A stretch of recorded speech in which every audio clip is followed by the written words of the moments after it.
The best new feature on the Insta360 ONE X3 is one that I don't think many people are talking about, but I think it could be a game changer for creating family memories and capturing those moments that you thought you had missed. Now I just want them to bring it to another camera in the Insta360 lineup. Keep watching for that. I'm talking about the new pre-recording feature. This is part of the recent firmware upgrade and it's going to change how you plan to use your camera. Pre-recording means that you can begin capturing video footage before you press the record button, rather than being forced to anticipate the action and sometimes missing it. You can hit record after the action you've been waiting for has taken place. Now this feature looks like it's adapting the previous and still existing loop recording function. But whereas that might have been more suited to dash cam or security camera footage, they've used this same technology and applied it to everyday recording. The X3 can save 15 or 30 seconds of footage in the pre-record mode when it's active.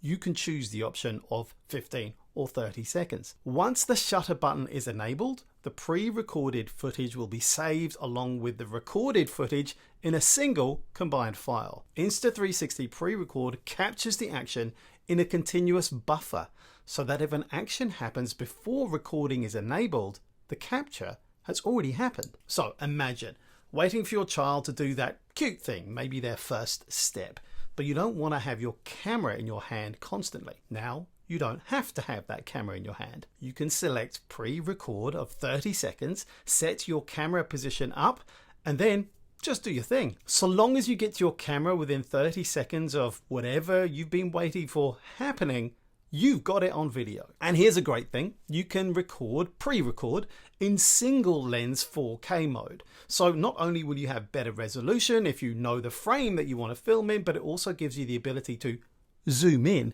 while keeping a decent resolution too. Now you're not going to have the ability to reframe like filming in 360, but 4K single lens mode might be handy if it's a fixed shot you're trying to get. At the moment, pre-record doesn't look like it works in me mode though, but it will work in 3K 100 frames per second shot in 360. So you'll finally be able to get that shaking dog video you've been trying to get. Before I tell you another camera that I think pre-recording would be great on, remember to drop me a comment below on what you think about pre-recording on the X3, what you might use it for, and your thoughts on what I'm about to say. So here is the thing. Wouldn't it be great if they could bring this feature to the Insta360 Go2? Imagine you're in some place with your Go2 mounted on your cap or the frame of your bike and you've got pre-record going and something amazing happens.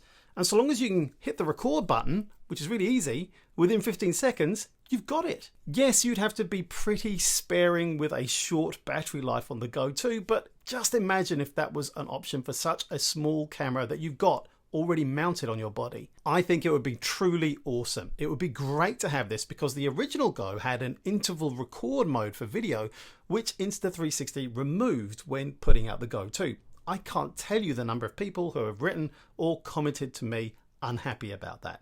I would love pre-recording on the Go 2 so much, and I've even reached out to Insta360 to see if it's something that they're thinking about. It would be an amazing addition. Hope you've enjoyed this. Watch this one next and come back again soon. Cheers.